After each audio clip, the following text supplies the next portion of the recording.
மக்களை பிரிக்கும் சனாதனம் ஒழிக்கப்பட வேண்டும் அப்படின்னு எதிர்க்கட்சி தலைவர் அசெம்பிளில போட்ட போடுல தமிழ்நாட்டுல இருக்கிற காவிப்படைகள் மட்டும் இல்லாம இந்தியால இருக்கிற ஒட்டுமொத்த காவிப்படைகளும் காலுக்குள்ள கட்டர் முட்டை மாதிரி காக்கான்னு கத்திக்கிட்டு இருக்காங்க. அதுல டிவிக்கு அவட முகமூடி போட்டுக்கிட்டு நானும் தாவே காக்காரன் தான்டா அப்படின்ட்டு சனாதனம் ஒழிக்கப்படக்கூடாது, சனாதனம் ஒழிக்கப்படணும்னு நீங்க பேசுறீங்கன்னா இதுல உங்க அப்பா காலத்துல உருவாக்கப்பட நினைச்சிட்டீங்களோ, உங்க தாத்தா காலத்துல உருவாக்கப்பட நினைச்சிட்டீங்களோ, உங்க பாட்டன் ஈவே ராமசாமி இருக்காரு பாத்தீங்களா, அவங்களுக்கு முப்பாட்டனுக்கு முப்பாட்டம் உருவாக்குன ஒரு புனிதமான விஷயமா சனாதனம் இல்ல. எனக்கு புரியல.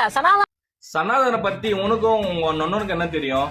சனாதன பொறுத்தவரையும் ஒரு இந்து மதத்தோட இது அதை வெளிப்படுத்துற மாதிரி உங்க அண்ணன் பேசும்போது தான், உதயநிதி அண்ணன் பேசும்போது தான் எல்லாருமே பிஜேபில இருந்து எல்லா ஒட்டுமொத்த தமிழகமுமே அவர் வந்து எதிர்த்தாங்க. சரியா? அதுக்கு பயந்து தான் அவர் ஸ்டாலின் சார் போயிட்டு பிஜேபி கிட்ட அவர் அரெஸ்ட் பண்ற அளவுக்கு போகும்போது தான் அவர் போயிட்டு மோடி கிட்ட போயிட்டு மோடி சார்கிட்ட போயிட்டு இவங்க வந்து அதாவது எங்க பையன் எதுவும் பண்ணாதீங்க அந்த மாதிரிலாம் போய் இது பண்ணாங்க.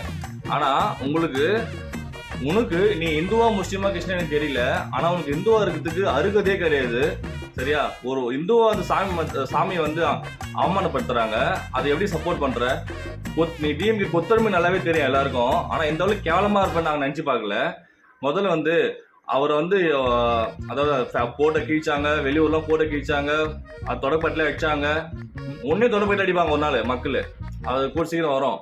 ஆனா வந்து அவன் கொடுக்குற பைசாக்காக இவ்வளவு கேவலமா பேசுற பத்தியா?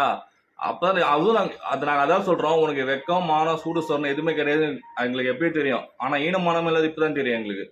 சரியா? நீ வெளியே போ, இந்து மதம் கிட்ட நீ சாமி கிட்ட ரோடுக்கு போய் நில்லு, உன்னை மக்கள் அடிக்கிறாங்களா இல்லை மட்டும் நீ பாரு.